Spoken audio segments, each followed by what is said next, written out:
Hello বন্ধুরা, পল্লিগ্রাম TV channel নিয়ে আরও একটি চাঞ্চল্যকর তথ্য সামনে এসেছে।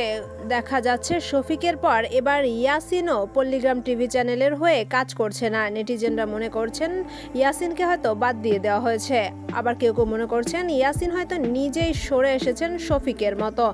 আসলে কি ঘটেছে ইয়াসিনের সাথে, সেই তথ্য নিয়ে আজকে আমরা আমাদের ভিডিও সাজিয়েছি। সেই তথ্যটি জানতে হলে পুরো ভিডিওটি দেখতে থাকুন। তবে তার আগে একটি কথা বলি, ভিডিওটি ভালো লাগলে অবশ্যই একটা লাইক দিবেন। তো চলুন শুরু করা যাক।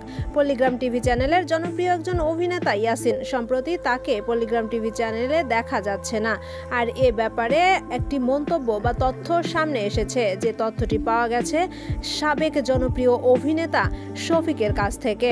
পল্লিগ্রাম টিভি চ্যানেলে কাজ করার অভিজ্ঞতা নিয়ে সাবেক এই অভিনেতা শফিক মুন্সি বলেছেন, পল্লিগ্রাম টিভি চ্যানেলে কাজ করার পেছনে রয়েছে, অর্থাৎ ক্যামেরার পেছনে রয়েছে খুবই বাজে অভিজ্ঞতা।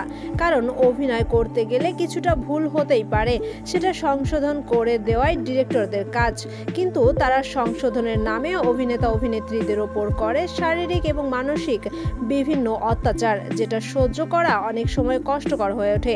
এমন অনেক সময় হয়েছে যে চোখ দিয়ে পানিও গড়িয়েছে, তবুও ডিরেক্টররা থামেননি তাদের অত্যাচারের মাত্রা। অনেকে মনে করছেন মূলত এ সকল কারণেই শফিক, ইয়াসিন এবং বর্ষা সহ আরো বেশ কয়েকজন অভিনেতা অভিনেত্রী পল্লিগ্রাম টিভি চ্যানেল থেকে সরে এসেছে, যারা নিজেদের মতো করে আবার উঠে দাঁড়ানোর চেষ্টা করছে।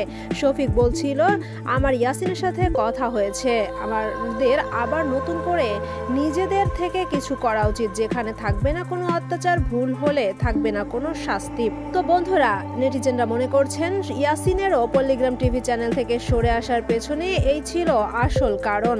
আপনারা ইয়াসিনের সরে আসাকে ঠিক কতটা যুক্তিসঙ্গত মনে করছেন, অবশ্যই আমাদের মতামত জানিয়ে দেবেন কমেন্ট বক্সে। এতক্ষণ সাথে থাকার জন্য ধন্যবাদ। ভিডিওটি ভালো লাগলে অবশ্যই আমাদের চ্যানেলটি সাবস্ক্রাইব করবেন।